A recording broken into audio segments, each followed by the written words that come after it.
and he had the wrong capacitor, not by much. He was supposed to have like a 65/5, and he couldn't find that.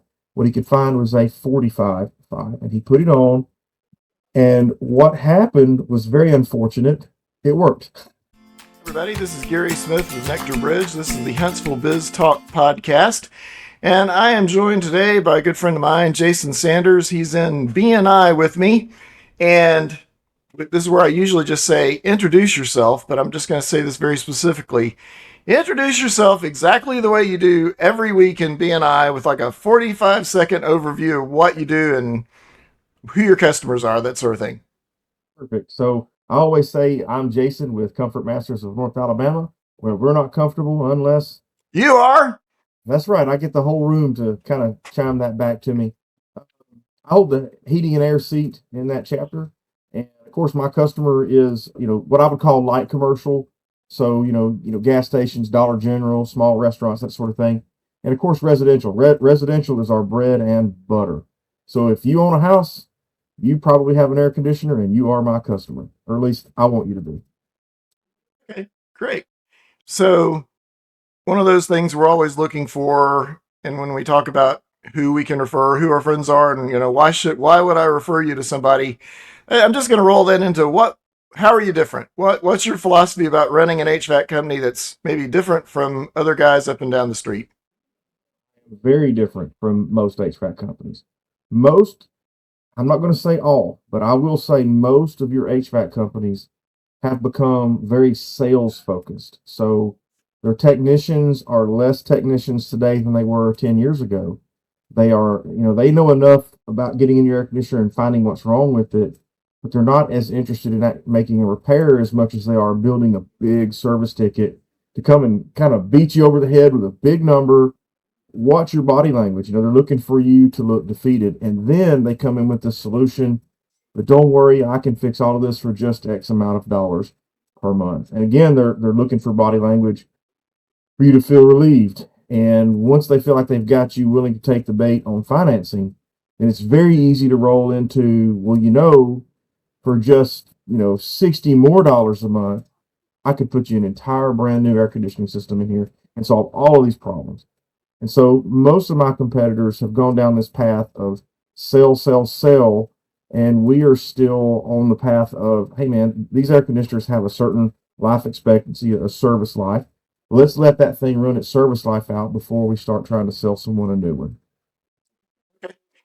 Just in general terms, like a residential unit, like the one at my house, 2.5, 3, 4, 5 ton, whatever it is. What is that service life? How old should a unit be before I kind of start assuming it's getting worn out? So that number is going to be depend on where you live geographically. So if you're down toward the beach, really close to the coastline, 5 or 6 years is your average service life. Yeah. Up here in North Alabama, where we are, early failures, like when I say failures, catastrophic failures, where a major repair is going to be, in order. 7 years is kind of your earliest, but as an average, I would say you should be able to expect somewhere between 10 and 15 years for these systems. Older systems would last much longer, but these new systems are way more sensitive, and they don't make them like they used to.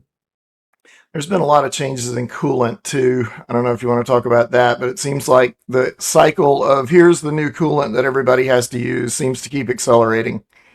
Yep. So, it seems like every now and then we're told, hey, there's something new coming. There's something new on the horizon. And I don't know why it is, but it seems like there's just, boom, we have picked on your behalf. And this is what you're going to use now. So this past year, we rolled into 2 new refrigerants. So we had R32 and we had something called R454B. Both of those refrigerants are slightly more flammable than the outgoing refrigerants, but they say that they're both better for the environment. And, who knows? There's a lot of rumors out there floating around about one of them is going to go away. Some people say R32 is going to be the next one on the chopping block. But what was really bad is along comes the government and says, you are now going to have to use these 2 new refrigerants. And there was a shortage. You couldn't get it. So if you had one of these 454B systems and it was low refrigerant from the factory, because by the way, a good portion of them were, if you didn't have kind of, the hookup to get that refrigerant, you were out of luck. I know for us, we actually had to buy 454B air conditioners that we didn't intend to use. These were brand new, and pull refrigerant out of those to have enough to get some of these people working. Some people say we shouldn't have done that, but the law right there says I can't sell used refrigerant. This was brand new, never been used. And the law says I can't sell you someone else's refrigerant. These are air conditioners that had never been sold to anyone else. So the way we saw it, really, it was kind of our only choice. Some of my competitors, who, by the way, one of which was very critical of my approach, just put R410A in there and kind of crossed his fingers. And I'm going to tell you, it worked, or at least, he reported to me that it did. But his intent was, if we have a failure later on, presumably the shortage will be over and we'll just warranty out these parts. Personally, I think that was a much worse approach, than what we did.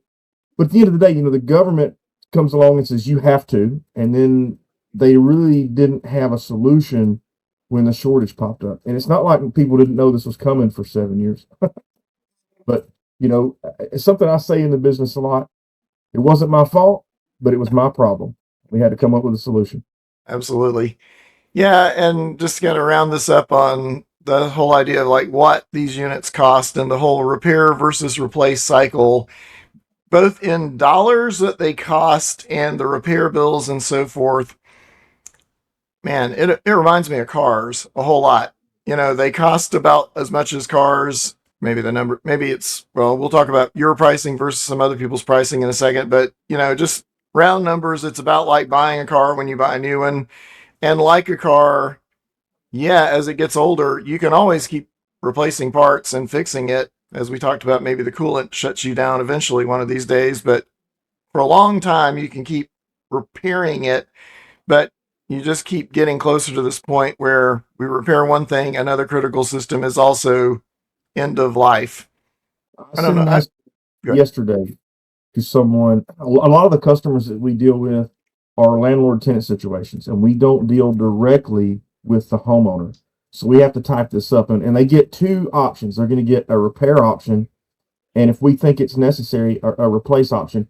And the very first line on both options is why we think you should. However, if you want to go this other direction, we're happy to do that too. So the explanation is why we think you should replace this system. One, it's 14 years old. Two, as it turns out, it's undersized for the house. So, and the problem that it had was a leaking evaporator coil. That particular coil, it's available, but there's a long backlog and there's no ETA, as they say. We don't know when it's going to be here. Generally, when they say that, we see a month, sometimes two. The hot season's right around the corner.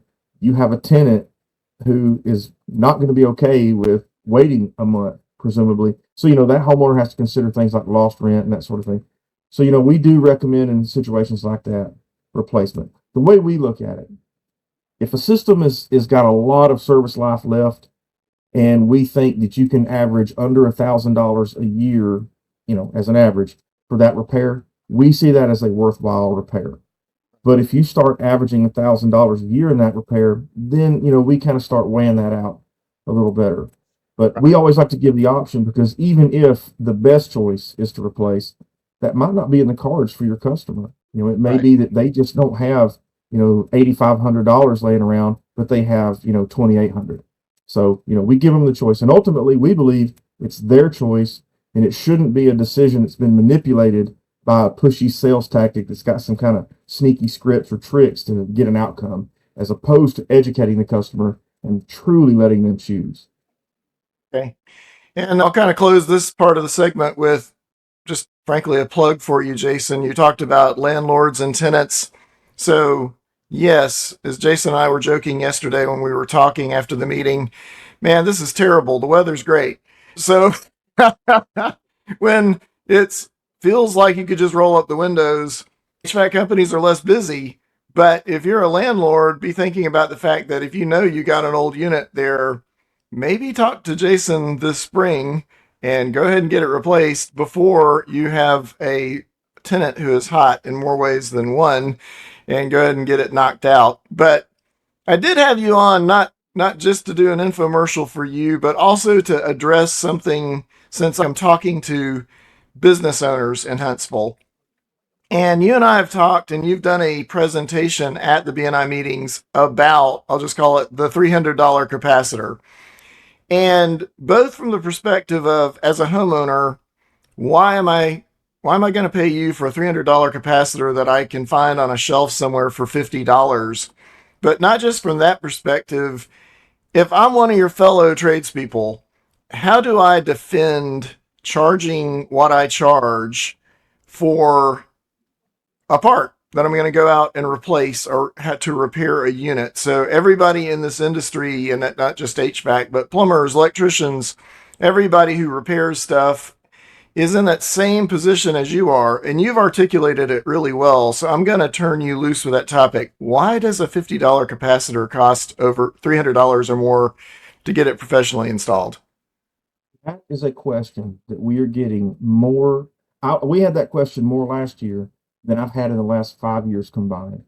And the reason I'm getting that question is because when I tell a customer you need a capacitor and they say go ahead and I've given them a price, as soon as I go to my truck to get the part, they are on their phones asking their favorite AI assistant.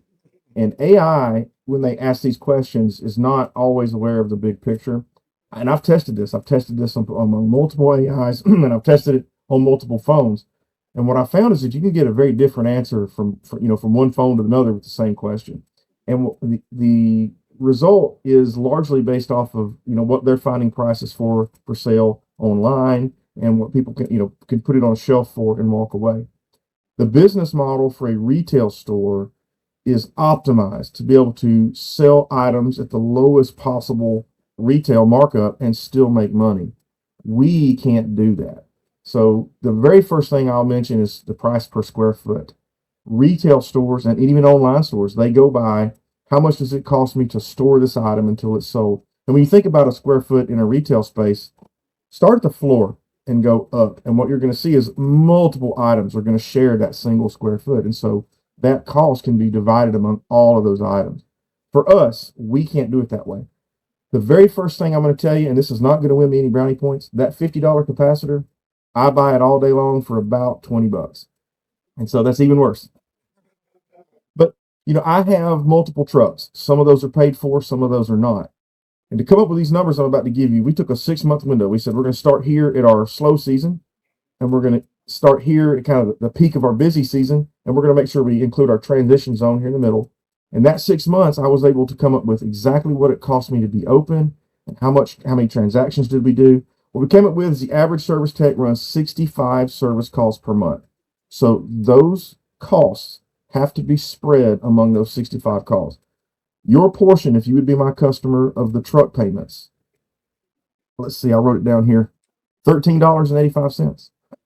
So take that capacitor, we're going to add $13.85 to it, and that would be not even breaking even yet, because I also have truck insurance. Your share of that, I'm going to be consulting my notes, $1.61 for me. The workman's comp. Workman's comp is bananas. Workman's comp is really expensive. Your share of workman's comp, $1.05. Maintenance. Now, when I say maintenance, I'm talking about the maintenance of the vehicles. Even the new ones, we put a lot of miles on these trucks. Tires are not factory warranty items. Brakes are not factory warranty items. The older trucks, they may not have a payment, but they have to be repaired more frequently. Actually, that's not been true lately. Lately, the new trucks seem like they're in the shop as much as the old ones. Anyway, the maintenance on these things, $6.40 is what it cost me to get that truck to your door. Fuel, $28.33. No, it doesn't cost $28.33 to drive from that last call to your house. But again, we took the average over 6 months of what we spent. These employees, they drive these trucks home because what if I need them at 2 a.m? So, the fuel has to be shared. The employee pay, this is the biggest one I got, $70. And you may be thinking, no way is it $70. He was here 30 minutes. You're right. But HVAC technicians, they command a high salary. Ones with experience in what they're doing, they're paid well. And if you don't pay them well, you won't have one. You'll have a trainee come out and do experiments on your air conditioner. And nobody wants that. Everybody wants an experienced person. The other thing is that when you called my office and said, hey, I'm having a problem with my air conditioner, the technician didn't answer the phone. There are support staff as well, and their salaries have to be figured into this. And here's one I'll give. This is something that a lot of people are, they're blown away by this. A $20 an hour employee does not actually cost the company $20 an hour. A $20 an hour employee, I gave it this example employee to my CPA before I did this list. A $20 an hour employee actually would cost me $27 an hour. And so anyway, when you factor in your technician, it's not just the time at his house, it's the drive time, the office staff. That salary gets up there pretty quickly. Then look, I can spend an eternity on payroll taxes. Don't even get me started on that. Tools, these tools that we use, we may not use a whole lot of tools just to change out a capacitor, but they do get lost, they do get damaged, they do wear out, and they do have to be replaced. So you're looking at $1.35 an average tool cost. Other overhead, this is things like my rent, the cell phone in the pocket of that technician, the CRM software. There's a whole bunch of other stuff, but $17.64. Google is a massive expense. Google is my second biggest expense that I have in this business, believe it or not. Even if you didn't use Google to find me, the cost of Google has to be spread out. $35 is the average cost. Yeah. My Google bill can be $10,000 a month during the summer months. Easily. $3,000, $2,500 a month, even during the slow season. Google's outrageous. Accounting. I'm not saying they're not worth it, but accountants are proud of what they do. And I listed it separately as opposed to other overhead, because I need people to understand that I didn't want to be generic about it. I wanted to be specific, and accounting is a very big bill. $2.79. So let's add on top of that the occasional warranty. So I've got one of these, I put it on your unit, and man, it's bad right out of the box, or it lasted 3 months. It does happen. It's not often, but it happens. We have to absorb that cost. And it's not just the cost of the part. It's all the other costs I just mentioned and going and trading one out. Me, I got to earn something. There has to be something left over for the business and to write me a check at the end of the month.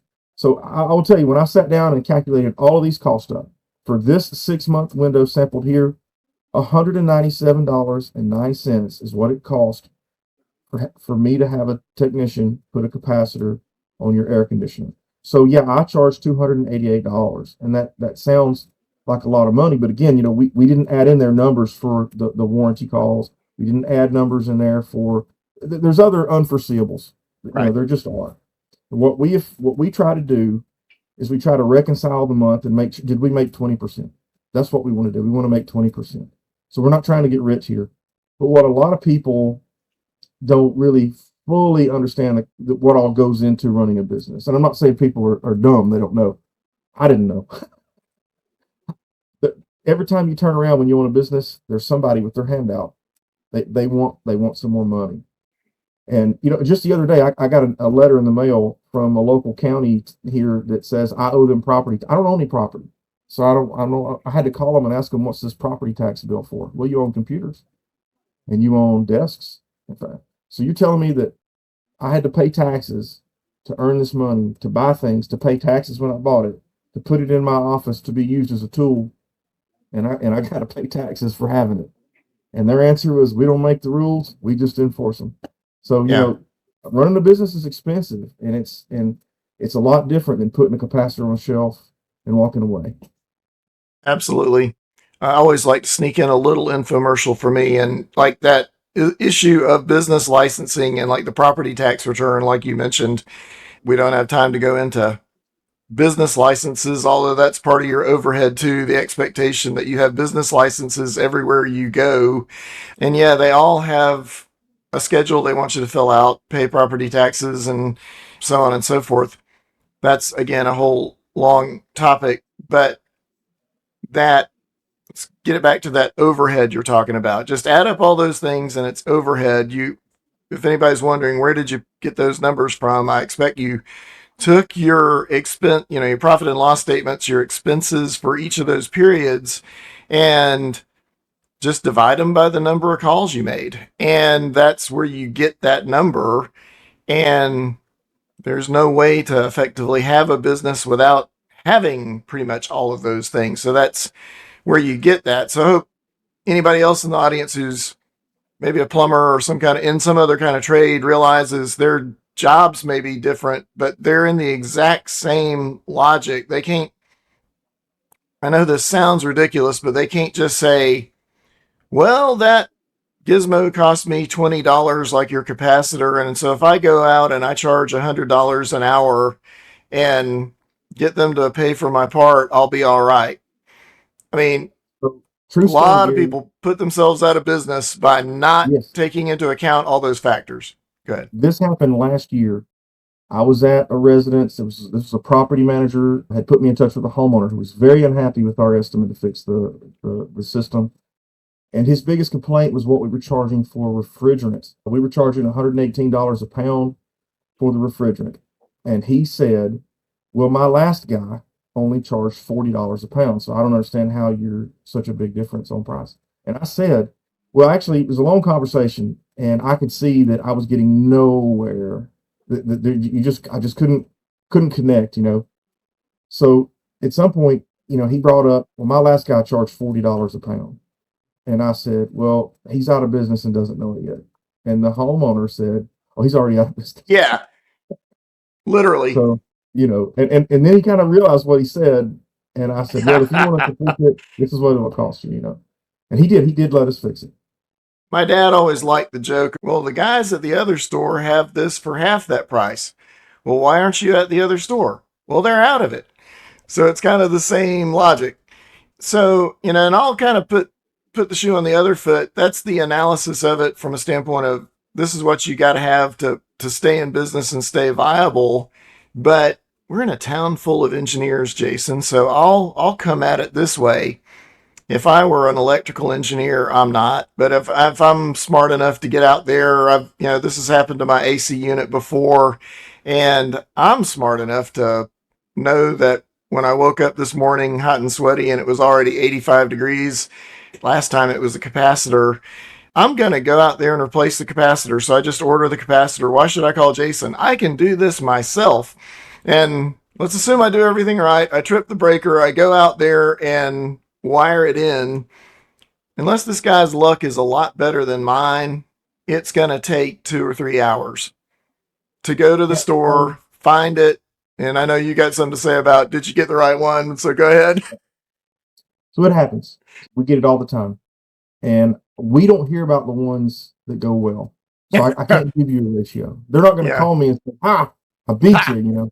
Yeah. But we do get the calls where we get out there and they say, hey, I had this issue and we thought we fixed it, having an issue again. Can you come out?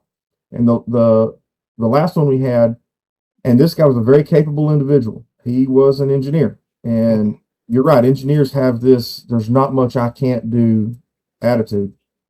And the reason is because there's really not much that they can't do. Right. Engineers are far more capable than other folks who maybe don't have an engineering background. You know, Maybe maybe they design missiles in their day job. I mean, they're probably smarter than either one of us, Jason, but go ahead. Yeah. So I'm not mad at an engineer for giving it a shot. But what I will tell you is this guy was an engineer, very capable person, and he had the wrong capacitor, not by much. He was supposed to have like a 65/5, and he couldn't find that. What he could find was a 45/5, and he put it on. And what happened was very unfortunate. It worked. So he was convinced, mission accomplished, and he went about his business. A few days later, it stopped working. And so when we got there, what we found was that the capacitor was hooked up reverse. So the common was correct, but we were sending the compressor output to the fan side and the fan output to the compressor side. And it had actually destroyed his compressor. So that ended up being well beyond his ability. One, he would have lost money spending the money to buy the specialized tools to do it. Two, he couldn't get the refrigerant. Well, the point being, he tried to save a couple $100, and it ended up costing him a little over $2,000. So, you know, I would just say this: I'm a very capable guy too. There's a lot of things that I know how to do, but more often than not, what I find myself doing is just calling a professional. Yeah. You know, there's just no substitute for having a professional come out and do the job for a couple of reasons. One, if it goes wrong, I can yell at him. Right. You know, and for two, you know, I guess I don't know how to say this without sounding, I don't want this to sound arrogant or condescending, but I value my time more than that. Yeah, and that's what I was going to jump on next. You know, you said you don't get the call from the person who says, "Ha, I did it myself." I'll tell you a story about when I did something plumbing related where, "Ha, I did it myself." And that goes to that what's my time worth thing. I have a house, and like every other house in town, it's got a sewer pipe and it goes out through my yard in a straight shot. And I have a lovely tree which tends to let that sewer pipe clog up a bit. And I need to get something done about the tree or re-sleeving the sewer pipe or something.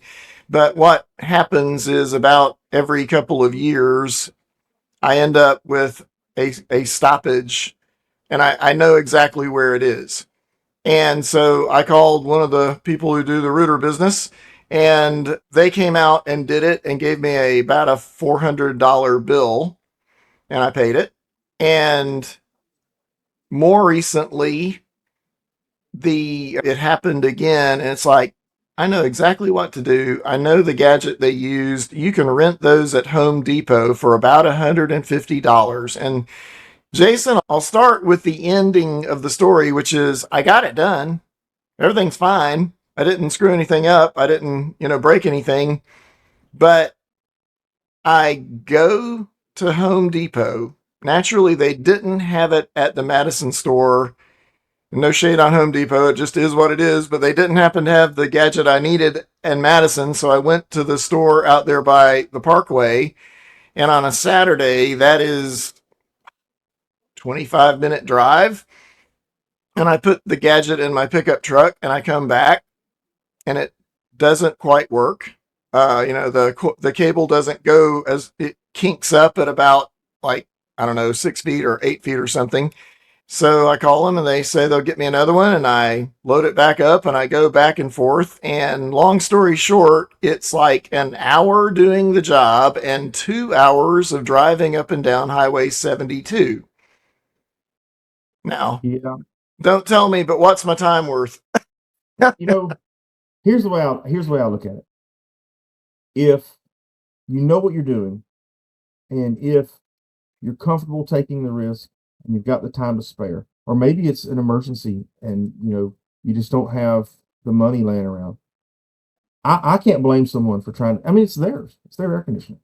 All I do is just warn people of, hey, there is a risk if you get this wrong.